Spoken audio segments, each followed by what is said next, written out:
Lagos, the nation's commercial capital. This is the News at 10. Live from the channel's television. Reporting tonight, Ayotunde Balogun.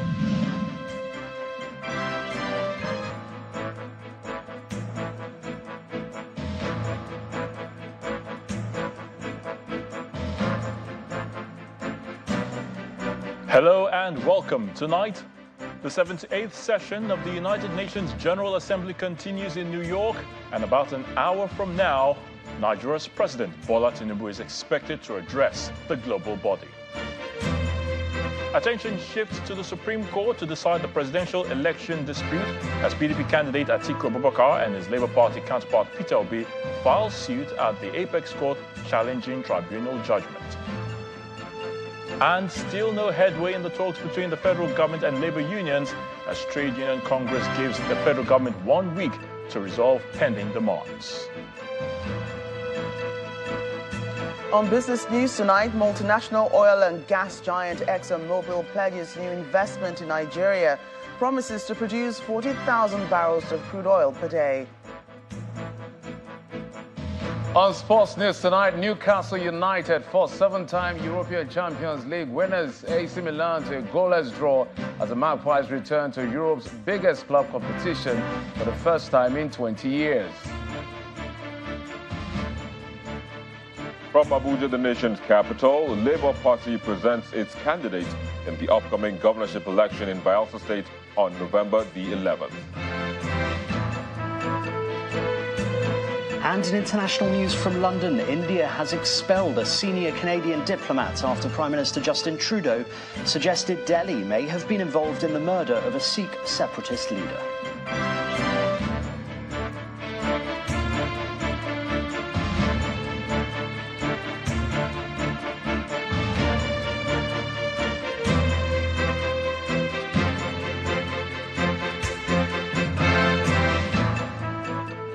All appears set for the President's address to world leaders at the ongoing 78th session of the high-level general debate of the United Nations General Assembly at the UN headquarters in New York. President Bola Tinubu will deliver his statement around 6 p.m., that's 11 p.m. Nigerian time, to the world leaders in his first outing to the Assembly as President. His speech will focus on rebuilding trust and reigniting global solidarity. Our correspondent, Larry Lasisi, has more on what to expect tonight. The general debate for the 78th United Nations General Assembly kicked off this morning here in New York. The Secretary General of the UN, Antonio Guterres, started by encouraging the world to see that there were problems and that leaders had to see that the problems needed to be resolved holistically by everybody involved, because according to him, it was either reform or rupture. I have with me here the spokesman to the president to tell us what the president will, should we expect from the president? The president is going to be making a very strong case to the international community here at the United Nations General Assembly about the fact that this is the era of Africa. This is the era in which the global community must now appreciate that we are coming of age, that we are no longer a scavenging ground economically, but that we are a fertile soil with brilliant people that is ready to cooperate with the international community in mutually beneficial partnerships across economic and geopolitical terms. We are making the case under the leadership of His Excellency President Bola Ahmed Tinubu. So in terms of the bilateral engagements His Excellency Mr. President has had here on the sidelines of the UNGA, he has been discussing with oil and gas companies such as yesterday with ExxonMobil, where he received a pledge of new production in Nigeria as phase one of an investment push by ExxonMobil in Nigeria of about 50,000 barrels per day of new production coming into the country. He has been engaging with other major companies. We have Meta on the line. We have Microsoft global president ready to meet with the president to expand our digital economic footprint in the country and on the continent. So These are some of the engagements that Mr. President is having, and we're very, very committed to seeing through Mr. President's agenda here at the UNGA. There you have it, the spokesman to the President telling us what we should expect from the President when he does address the General Assembly. Right now, let me take it back to the studio from New York, Lanre Lasisi for Channels Television News. Meanwhile, world leaders and ministers have been engaging in high-level discussions at the UN in New York, focusing on the need to build global connections with government leaders. Our correspondent, Maria Bird, has more. The 78th UN General Assembly high-level meetings open with a focus on climate change, health inequality, and the need to address security issues across the world.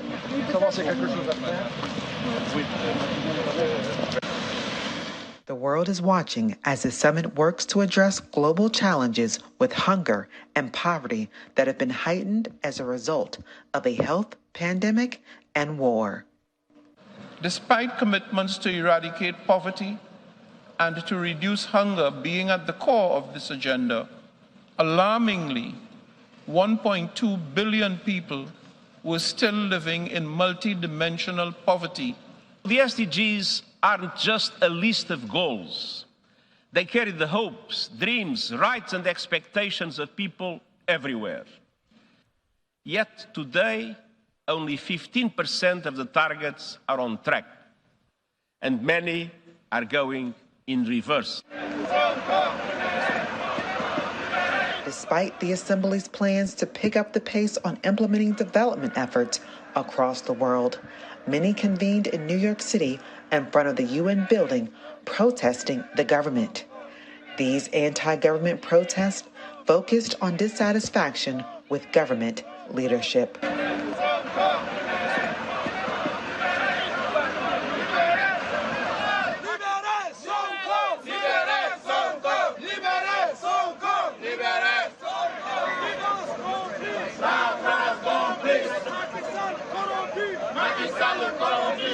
New York City is one of the largest cities in the world with over 8.5 million people and continues to serve the UN General Assembly with extended security and increased accessibility to government leaders and ministers that are attending the 78th UN General Assembly, with an intentional focus on reaching the UN 2030 agenda.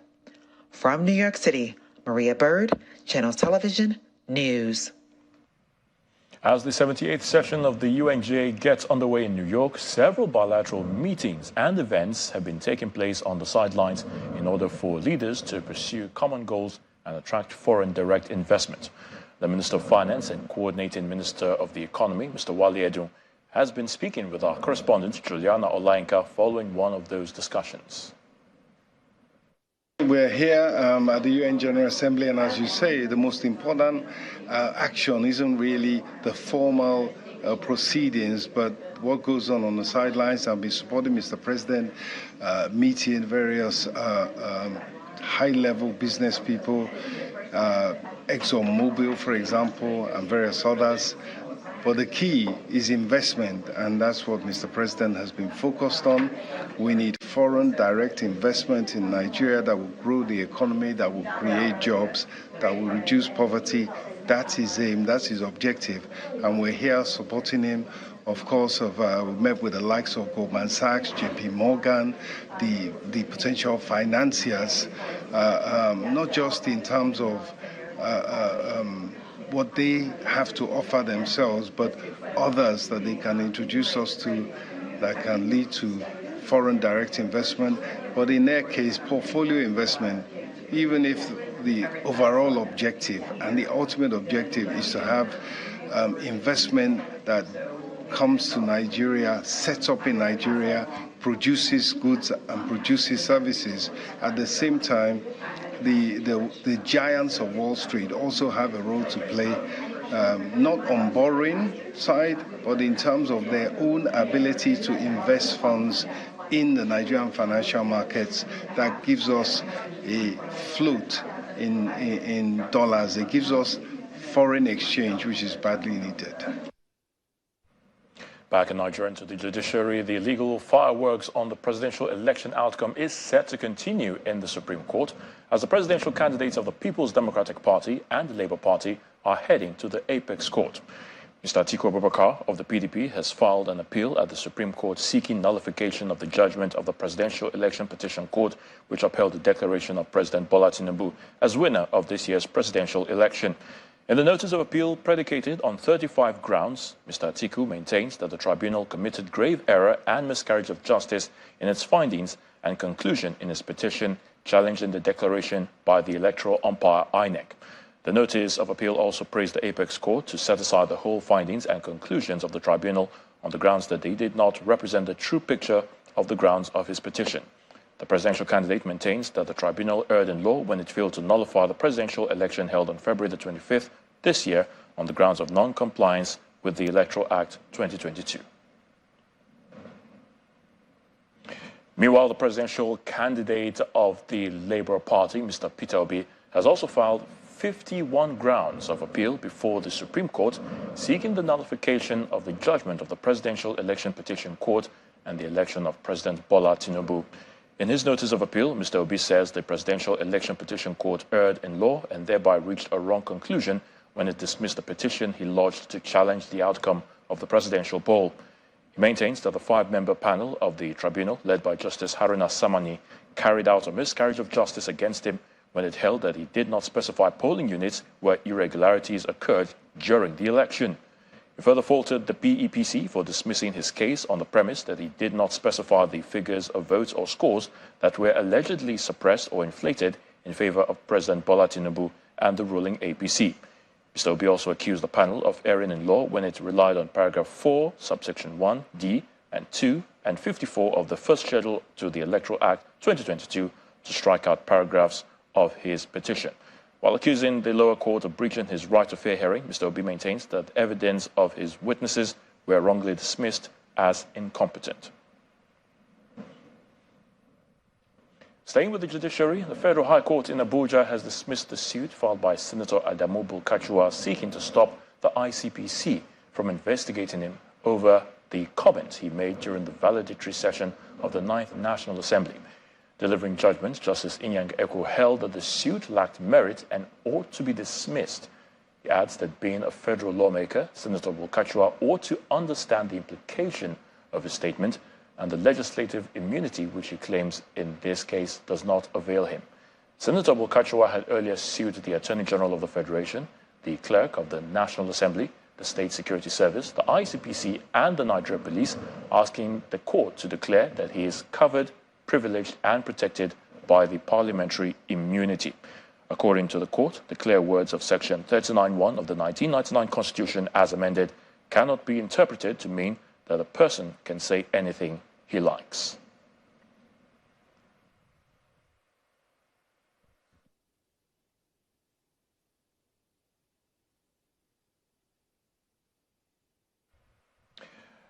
At least 5 members of a joint security task force team comprising the police, the army, the DSS, and NSCDC agents have been reportedly killed by gunmen in a community in a Himembano local government area of Imo State.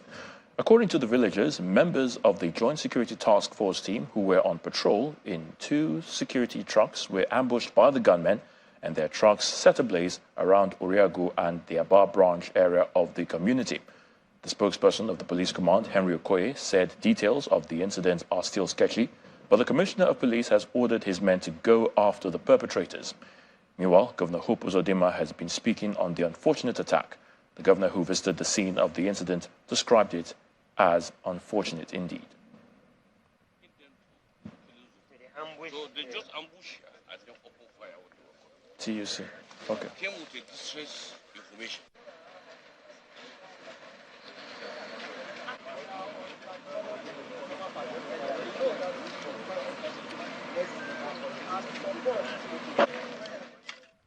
In part 2, after the break, still no headway in the talks between the federal government and labor unions as Trade Union Congress gives the federal government 1 week to resolve pending demands. Do join us again.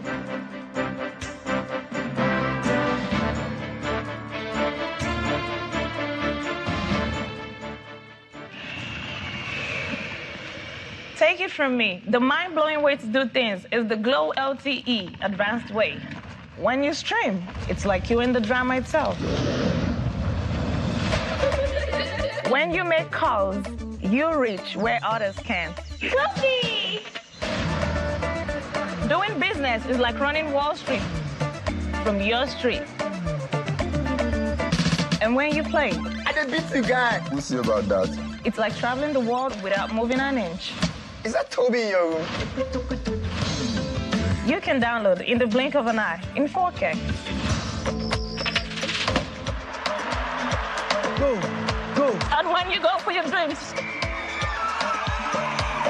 it's like running with the strength of 3 nations behind you. Glow LTE Advanced, the power of 3 data networks in one. Get a Glow SIM or dial *301#. Now for Tete, they don't put spices inside food because of the aroma and better way they do for body. But una need plenty space to keep all your spices if you want to enjoy the better inside them. Now, Mr. Chef Mixed Spices Seasoning Cube don't land with all your rich spices where you love inside one cube. Mr. Chef Mixed Spices Seasoning Cubes. Spice mix where they perfect exactly the way you like them. They available for seasoning cubes and powder. Try them today. Discover Lipton's flavorful and balanced taste. We pick fine quality tea leaves from selected tea gardens around the world to give you Lipton Yellow Label's flavorful and balanced taste in every sip.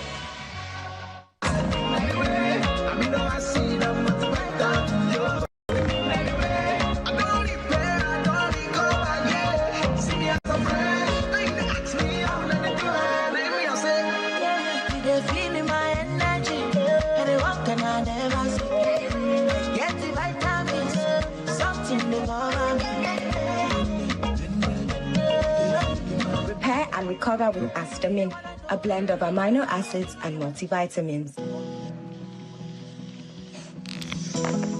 To give the confidence that only comes from knowing you are fully sorted.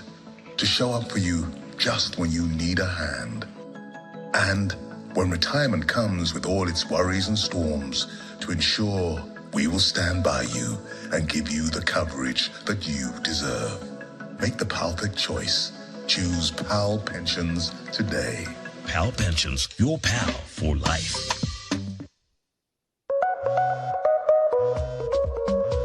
When malaria won't show power for your side, it gon' knock you down. I'm soft gel. Me have to tell you no say, malaria medicine when no get bad taste. Oh, bitter taste for mouth, and it dey easy to swallow. Try. I correct game changer. I'm soft gel. Say no to malaria. Yes to life.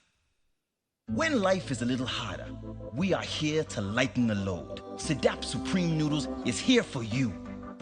Because only fine ingredients go into Sedap Supreme Chicken Essence to give it that truly delicious chicken taste. Sedap Supreme Tasty Chicken Noodles, capturing the supreme tasty chicken goodness. Come and taste the difference of Nigeria's real chicken essence noodles. Be Supreme Nigeria.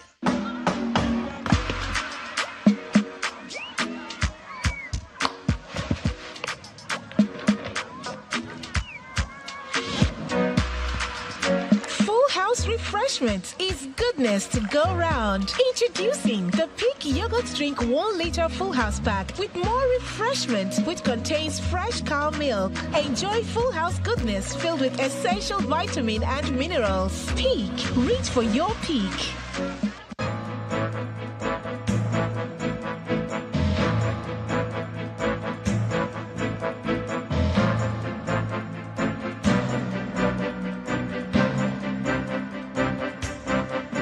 Welcome back. If you just joined us, you're watching the News at 10, coming to you live from Channels Television. A reminder of our top stories. The 78th session of the United Nations General Assembly continues in New York, and about an hour from now, or moments not too long from now, Nigeria's President Bola Tinubu is expected to address the global body.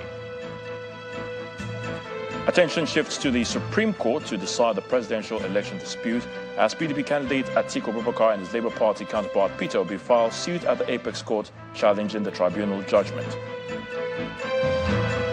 Still no headway in the talks between the federal government and labour unions as the Trade Union Congress gives the federal government 1 week to resolve pending demands. And India expels a senior Canadian diplomat after Prime Minister Justin Trudeau suggested Delhi may have been involved in the murder of a Sikh separatist leader.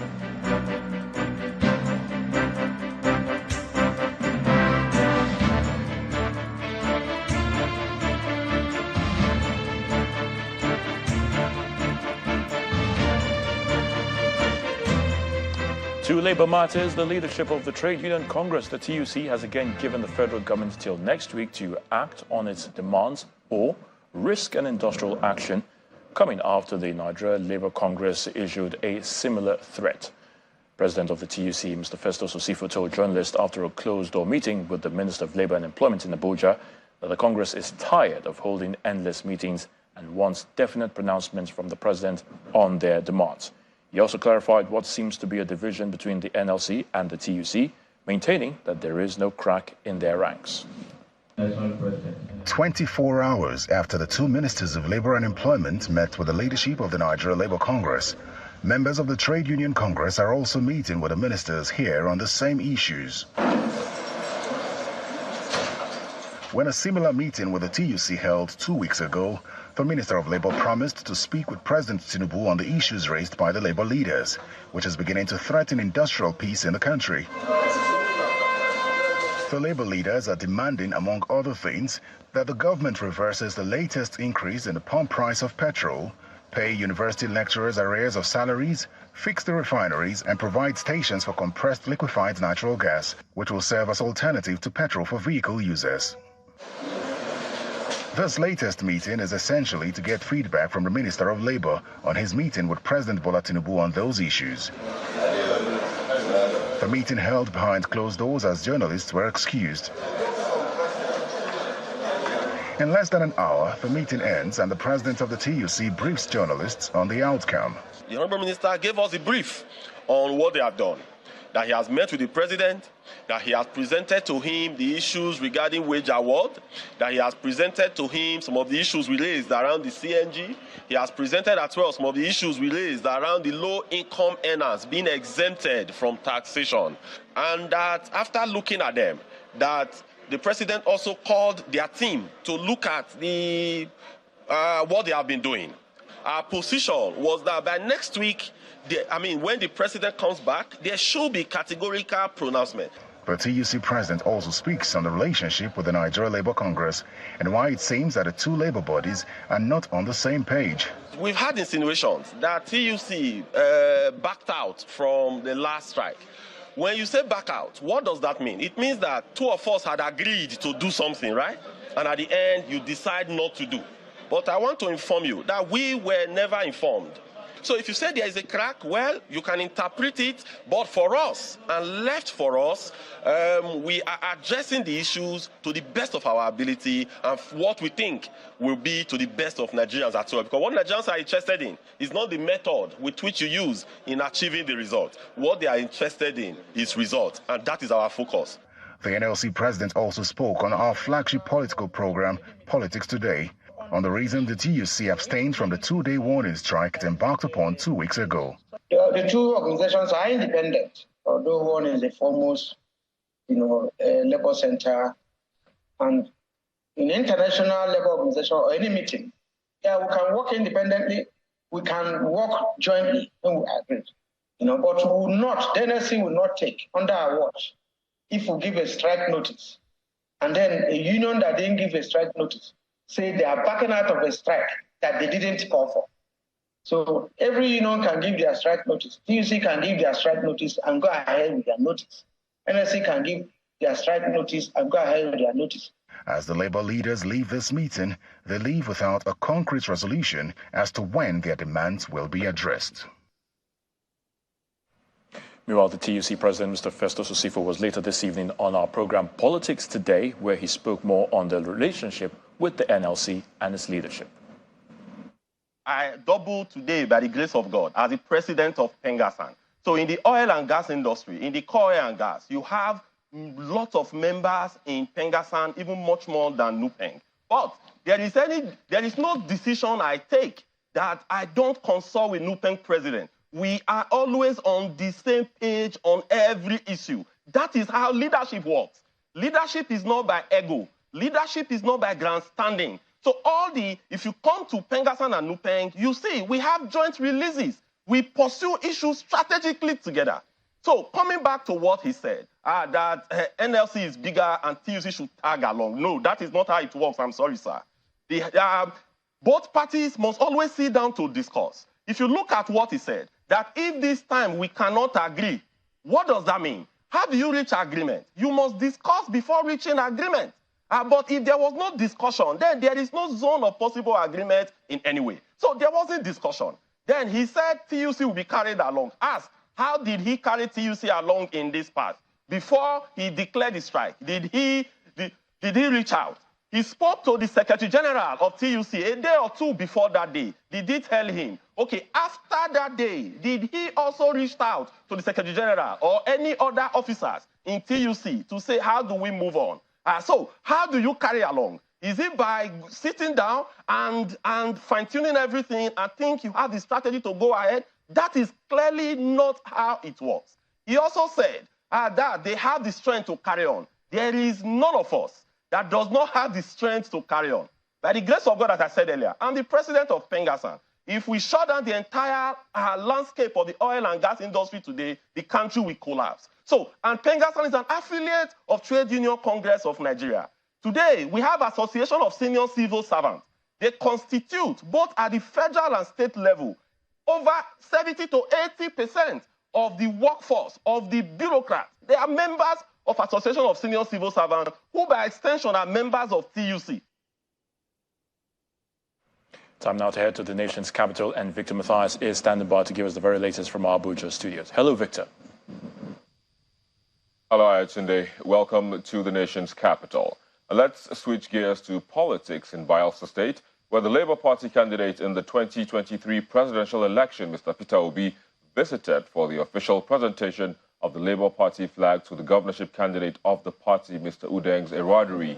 Addressing the gathering, he says Nigeria has failed the Niger Delta region as the poverty level in the area has continued to rise.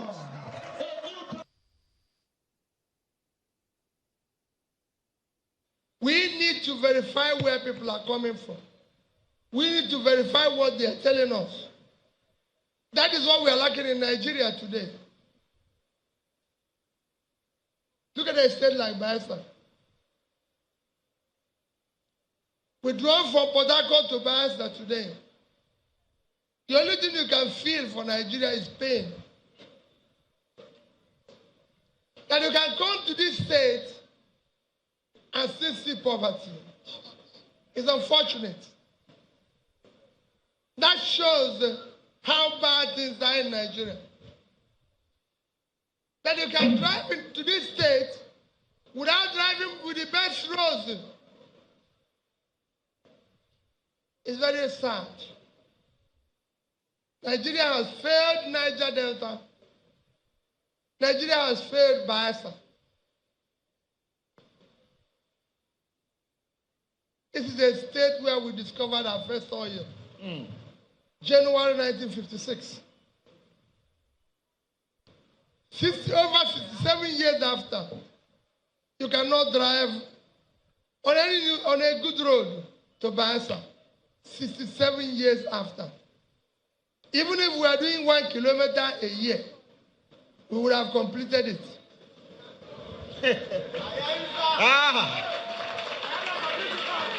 But we didn't do that. After Sokoto, as the poorest state, with 90.5%, the next state is Bielsa with 8.5%.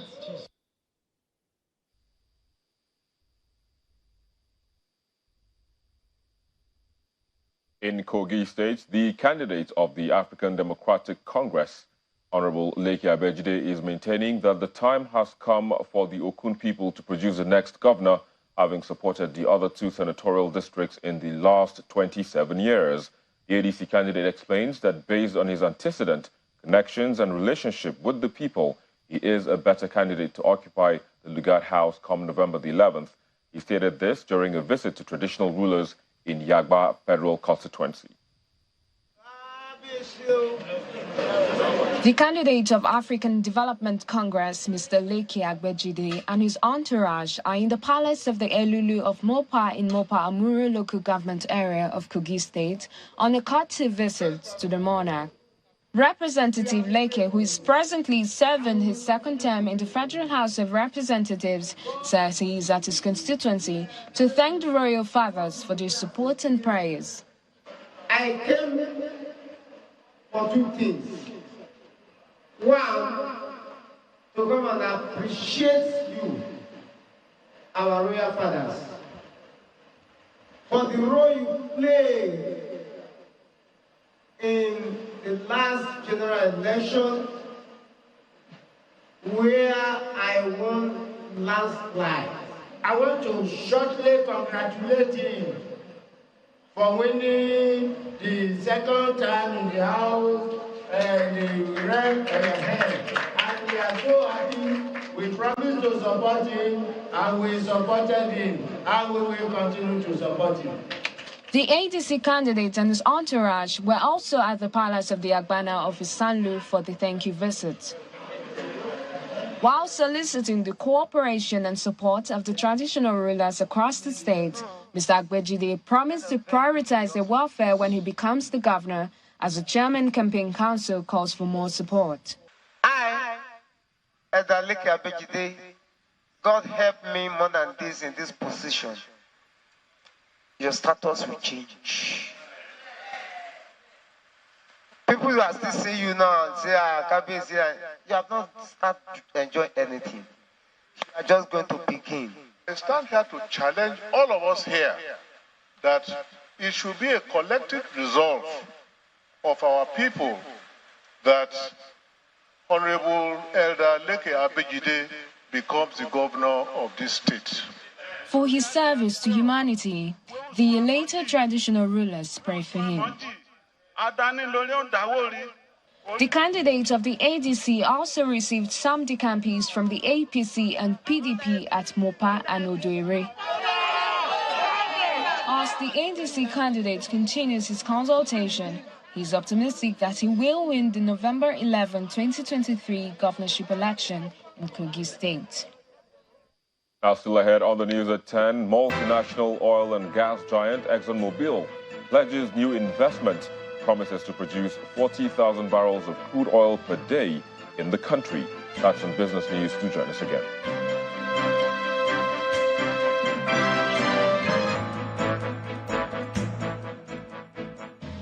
Time waits for no man, or so they said. That's why you set your minds to achieving them, because somehow you believe that one day your time will come. So through the highs and the lows, the good days and the not so great ones, you never stop thriving, hustling and showing up. Because you know, even if tomorrow is not guaranteed, at least you've got control over today. But it's not enough to believe it. You've got to live it too, with the right partner by your side, providing with all the support you need to forge ahead and reminding you that now it's your time, not tomorrow, today. Today is yours to create greatness, to achieve your dreams, to reach your goals. And with FCMB, today is yours in every way. FCMB, my bank and I. Thanks for calling Bastion HMO. Now that was my health insurance partner. Yeah, I was just as skeptical as you were about health insurance until I tried Bastion HMO. I got a healthcare plan that's right for me and my family. I have access to top quality healthcare services and facilities. We also get access to over 1,700 hospitals and clinics. Call 0800 Bastion, Bastion Health, the HMO that puts you in control.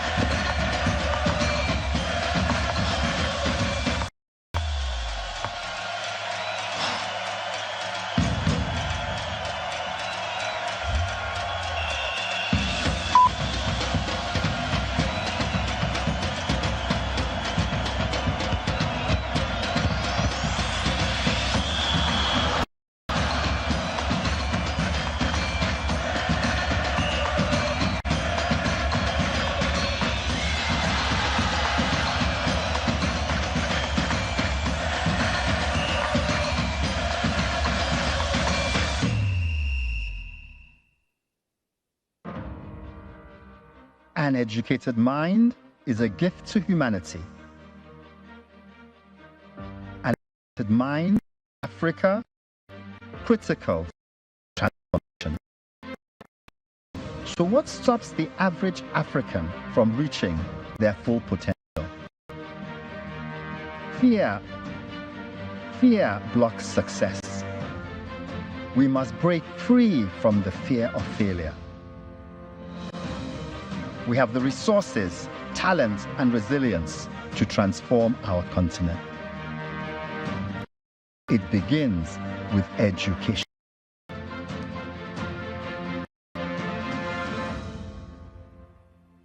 I am Hakeem Bello Usagi.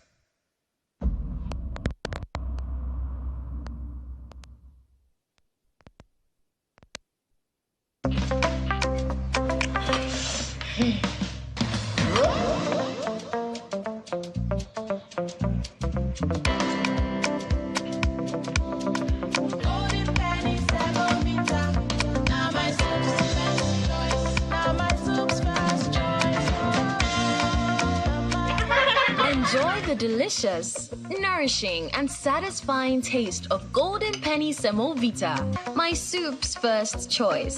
Discover Lipton's flavorful and balanced taste. We pick fine quality tea leaves from selected tea gardens around the world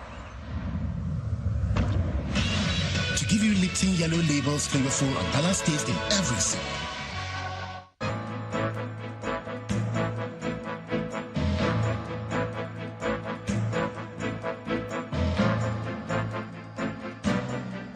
Many thanks for staying with us. Now, the NDLEA says it is hosting the 31st meeting of heads of national drug law enforcement agencies across Africa in Abuja from September the 26th to the 29th, 2023. The move, according to the agency's secretary, Mr. Shedrack Haruna, is to examine ways of collaboration to tackle the menace of drug abuse. There will be a series of activities between and among delegates from countries wishing to cement operational relationships with their counterparts attending the conference. On the evening of Thursday, there will be a gala night for delegates and other participants of the conference. On Friday, which is the last day of the conference, a communique will be issued on resolutions, action plans, and policies emanating from the week-long conference. In the course of the conference, there will be a visit to places of interest in the FCT, particularly NDLA 24/7 Drug Abuse Counseling Call Center. Among other positive outlooks, Nigeria hosting the 31st HighLevel is an indication of the international community's confidence in the country's political will to deal decisively with the drug trafficking and the trust in the leadership quality of NDLA among its peers on the continent. At the last HighLevel meeting in Nairobi, Nigeria seized the momentum to broker bilateral cooperation with a number of countries with the intention of forming strong regional network against transnationally illicit drug organizations trying to establish bases in our countries. Such bilateral relationships have been crucial to NDLA's success stories in the past years. Meanwhile, the Nigerian Drug Law Enforcement Agency has chosen not to comment on the allegations made against it in the wake of the death of music artist Imo State. It says the matter is currently under investigation by the police, and issuing a formal statement at this time could potentially interfere with the ongoing investigations. Mohbad has been taken care of in a post that we shared weekend. Since there's a post already, then a soundbite wouldn't be an issue, would it? We don't want to be dragged into it. Since the police is already investigating it. Let us not preempt the police. Please, let's not preempt what the police is doing. Meanwhile, some youth today took to the streets of Abeokuta, the Ogun State capital, in protest to demand justice for Nigerian singer Ilerioluwa Aloba, popularly known as Mohbad, who died in a mysterious manner last week. They gathered in their hundreds in the early hours at the skating ground in Abeokuta, all dressed in black and carrying placards with inscriptions such as "Justice for Mohbad." This rally is coming days after a protest was launched in Ikorodu, Lagos, seeking justice for the late singer. The musician died last Tuesday and was buried on Wednesday in Ikorodu and his death has generated controversy. Renowned artists have taken to social media to join in demanding justice for the late music sensation. Lagos State Police Command has vowed to probe his death, and it inaugurated a special investigation team on Monday, just as the Lagos State government has asked the DSS to join in the quest to unravel the cause of his death. And that's it from Abuja, the nation's capital. The news at 10 continues in Lagos with Ayotunde. Many thanks, Victor. To bilateral relations, the U.S. Deputy Treasury Secretary Wally Adeyemo is giving assurances that Nigeria and his country are committed to maintaining a strong relationship as part of efforts to transform the country's economy. That's Nigeria's economy. Mr. Adeyemo, who is of Nigerian parentage, made the remarks when he met with officials and business leaders at the Lagos Business School. Discussions centered on avenues for increased trade with a focus on areas such as energy, agriculture, technology, and finance. Business leaders from a cross-section of Nigeria's financial and media industries gather at the instance of the United States Deputy Secretary of Treasury, Mr. Wally Adeyemo's visit.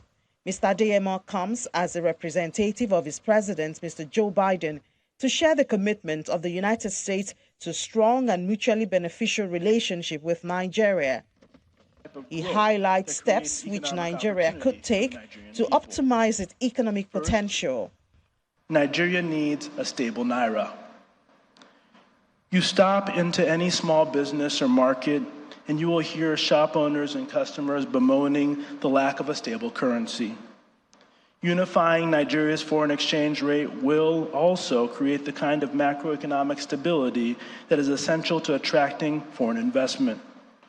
We commend the difficult steps your government has already taken to accomplish this goal. The path to unification is not an easy one, as everyone is experiencing, but going backwards would be even worse. Second, the government needs to articulate and implement a credible fiscal strategy that will provide the resources to make critical investments. I recognize the decision to end fuel subsidies is hard for many Nigerian households, but it was an important early step to create resources the government can use to invest in fiscal and digital infrastructure, education, and a strong small business environment. There is nowhere this need is greater than the agricultural industry, which, despite the digital revolution going on in Nigeria, remains Nigeria's top employer. The points were further elaborated during a question and answer session. The question is, sir, how bullish is the American government? At the end of the event, the host, the Vice Chancellor of the Pan-Atlantic University, Dr. Inasio Konedo, lists key takeaways from the session. We are happy that he chose the Lagos Business School to come and share the thoughts. It's always very important to understand how our largest trading partners as a nation, what they're thinking and the ways in which they can contribute and work together with us in order that we grow economically and socially. So for him to choose this platform to come and make this speech that reiterates the commitment, I think that that's fantastic. And if anything else, it gives us the assurance that as we pursue economic growth, as we pursue security, as we pursue stability across the nation and indeed across the region, that we are not alone, we're working with very strong partners. As the global economic landscape becomes increasingly interconnected, the significance of such high-level dialogues cannot be overstated, as it not only symbolizes the strength and resilience of U.S.-Nigeria economic relations, but also catalyzes future collaborations that could shape the economic destinies of countries. To company news, Wemabod Limited, a leading real estate firm in partnership with the Ekiti State government, is set to deliver housing units in Ado-Ekiti and other parts of Ekiti State. This was the thrust of a meeting between members of the board of directors from the company and officials of the Ekiti State government.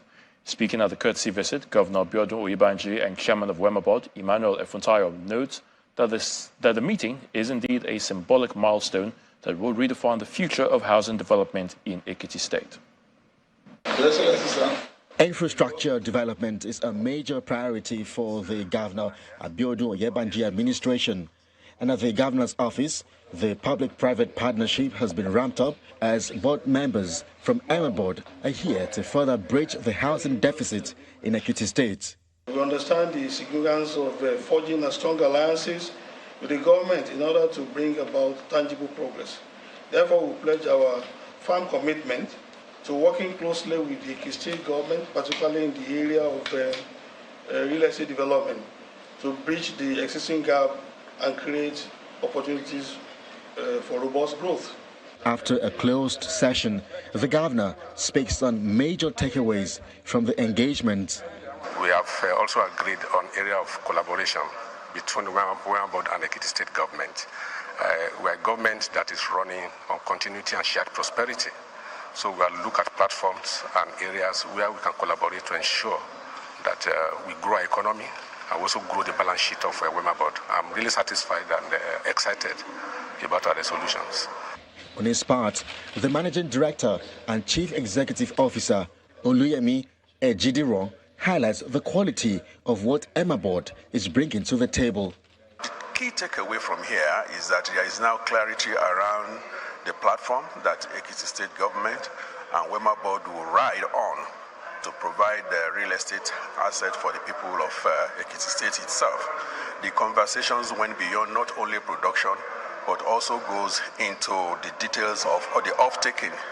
And we do believe that if we partner with state government like Ekiti State, which we're currently doing, chances are that there will be access to homes, access to other infrastructure facility or real estate assets that the people of Ekiti State might be willing to invest in. So we're looking at 3 different categories of homes. Some of them will be in the comfort home or affordable home category. Some of them will be in the premium offering, and then some of them will be in the luxury offering, especially for the people in the diaspora market. Wema Board Limited, a subsidiary of Odua Group of Companies and a leading real estate company, has built luxury facilities with full security, communal areas with recreation and 24-hour power supply, among others. Right about now, it's time for business news with Joker Rogers. Banking so easy, so simple. Dial *894# now to experience it. You first, First Bank.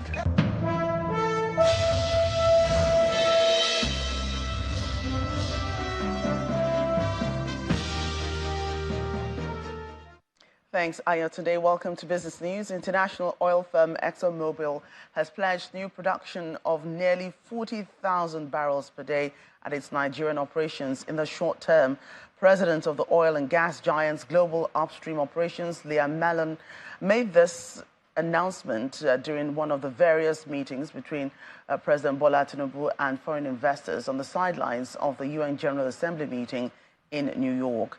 Mr. Mellon reassured the global energy industry that Nigeria is ready for more business opportunities. Meanwhile, President Tinubu promised that all bottlenecks will be removed to pave way for new and significant capital flow into the country's oil and gas industry, which will lead to job and wealth creation for Nigerians. And one of the ways the nation's currency can gain strength against the dollar is for Nigerians to lean heavily towards an export-driven economy. The acting Comptroller General of the Nigeria Customs Service, Mr. Adewale Adeniyi, made these remarks at a meeting with the United Nations Habitat Ambassador to Nigeria. He also reiterates the commitment of the service towards curtailing the activities of smugglers through the deployment of ICT. The equities market sustained 2 straight days of positive performance as investors continued bargain hunting. John Mekwa tells us more.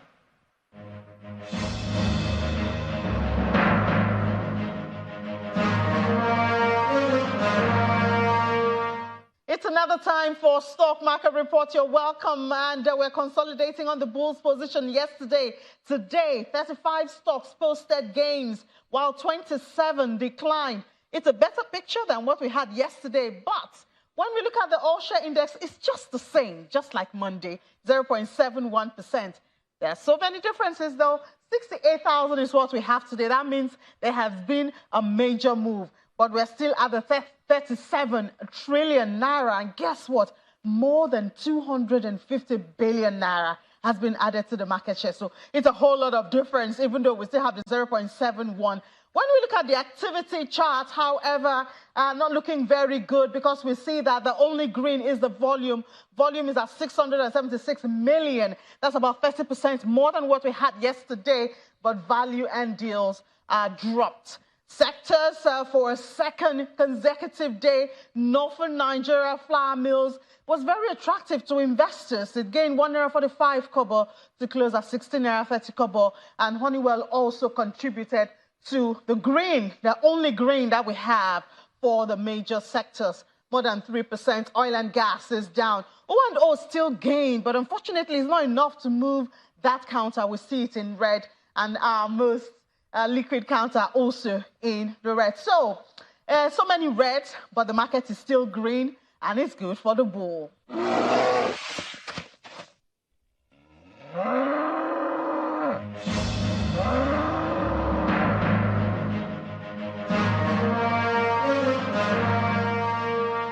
And now let's see the closing numbers for other major equities.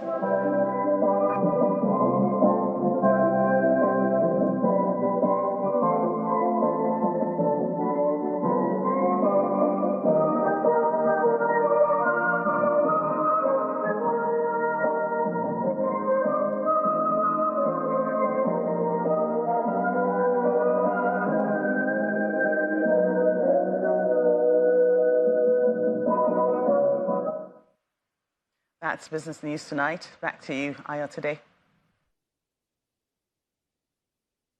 Banking, so easy, so simple. Dial *894# now to experience it. You first, First Bank. Many thanks, Joke. Well, news just reaching us has it that the Commonwealth of Nations has partially suspended Gabon from its fold over the unconstitutional takeover of government by the military. Well, the body's decision was made by the Commonwealth Ministerial Action Group on the sidelines of the United Nations General Assembly in New York. Meanwhile, U.S. President Joe Biden has appealed to world leaders at the UN General Assembly to stand with Ukraine against Russian invaders and promises that the U.S. and its allies will stand with Ukraine's fight for freedom. Here's Simon Tuesday with more on this and other international news in Around the World in 5. Good evening and welcome to the channel's studios here in London with your international news around the world in 5. India has expelled a senior Canadian diplomat after Prime Minister Justin Trudeau suggested Delhi may have been involved in the murder of a Sikh separatist leader. Speaking. The Canadian High Commissioner in New Delhi, Cameron Mackay, was seen entering and leaving India's foreign ministry without giving comment after he was summoned and told of the expulsion decision. Any involvement of a foreign government in the killing of a Canadian citizen on Canadian soil is an unacceptable violation of our sovereignty. Justin Trudeau went public about India's alleged role in Hardeep Singh Nijjar's murder a week after a very awkward visit to Delhi. When he did meet India's Prime Minister, there was no bilateral meeting and no trademark hug from Narendra Modi, with only the briefest of handshakes. Hardeep Singh Nijjar was shot dead outside a Sikh temple in Surrey in British Columbia on June the 18th. Azerbaijan's defense ministry says it has begun anti-terrorist operations in its breakaway region of Nagorno-Karabakh under Armenian control. Azerbaijani officials posting images of what they said was the aftermath of a deadly landmine blast where 11 Azerbaijani police and civilians have been reported killed. Tensions have been high for months surrounding the ethnic Armenian enclave, recognized internationally as part of Azerbaijan. The two neighbors, Azerbaijan and Armenia, have gone to war twice over Nagorno-Karabakh in recent years. Ukraine has told the UN's highest court in The Hague that Russia justified waging war against Ukraine by invoking a terrible lie, namely that Moscow's invasion was to stop an alleged genocide. Russia is waging war against my country. Ukraine's representative called on the International Court of Justice to decide that it has no jurisdiction to hear the case fully and eventually rule that Russia must pay reparations for invading under a false pretext. Russia has urged for the case to be thrown out, claiming Kyiv's legal arguments were hopelessly flawed. This lie is Russia's pretext for aggression and conquest. Russia has presented no credible evidence. It cannot. In reality, Russia has turned the Genocide Convention on its head. The international community adopted the Genocide Convention to protect. Russia invokes the Genocide Convention to destroy. Meanwhile, Ukraine's emergency service has put out a fire caused by a Russian drone attack on Lviv. Russia struck 3 industrial warehouses, setting them ablaze and killing at least 1 person. Ukraine's Air Force said Russia had launched a total of 30 drones and 1 missile in attacks on Ukraine overnight, and that 27 of the drones had been shot down. 6 members of Spain's women's soccer squad have arrived at a Madrid hotel after being called to represent their country in the upcoming Nations League, despite a boycott demanding further changes at the federation. Several Real Madrid members and an Atletico Madrid forward arrived to start training with their new coach. The federation said the team would train in Valencia until Thursday before heading to Sweden for their match. Jenny Hermoso said the decision to call up players who were boycotting the women's team was proof that nothing had changed at the country's federation. Elon Musk has suggested that all users of X, formerly called Twitter, may have to pay for access to the platform.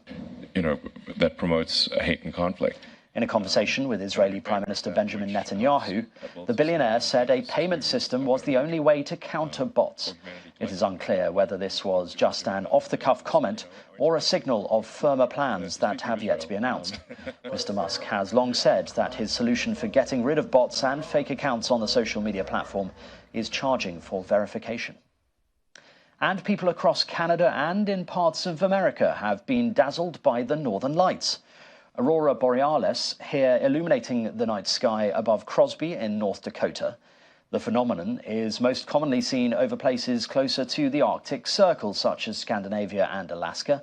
But this year, people as far south as Missouri are able to see the light show, defying expectations. According to weather forecasters in the UK, Brits in the north of the country may also spot the display tonight and throughout the rest of this week. And that's your international news around the world in 5. Now back to the channel's studios in Lagos.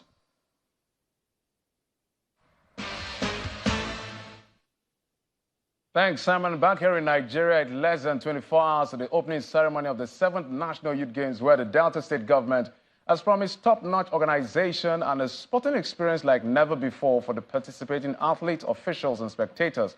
The chairman of the commission, Tony Bokokowa, says all competition venues are fully ready for the multi-sports event, with all 36 states and the FCT competing in over 4,500 participants being part of that epic event starting in 24 hours. And let's head to Europe. Yes, we're here. The epicenter of continental football, where Newcastle held AC Milan to a goalless draw in the opening match of their first Champions League campaign in 2 decades earlier today. Eddie Howe's Newcastle will be happier of the 2 sides to earn a point from Group F clash at the San Siro after being on the back foot for the vast majority, because home side's dominance, especially the first half, wasn't just enough to alter the night's scoreline.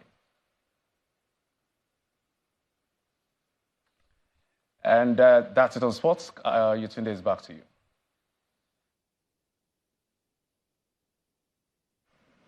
Many thanks, Jeffrey. And the main news again. The 78th session of the United Nations General Assembly continued today in New York, where Nigeria's President Bola Tinubu is expected to address the global body tonight. Please do stay with us for the live broadcast of the President's address at the United Nations. That's the news at 10 tonight. Many thanks for watching. I'm Ayotunde Balogun. Do have a good night.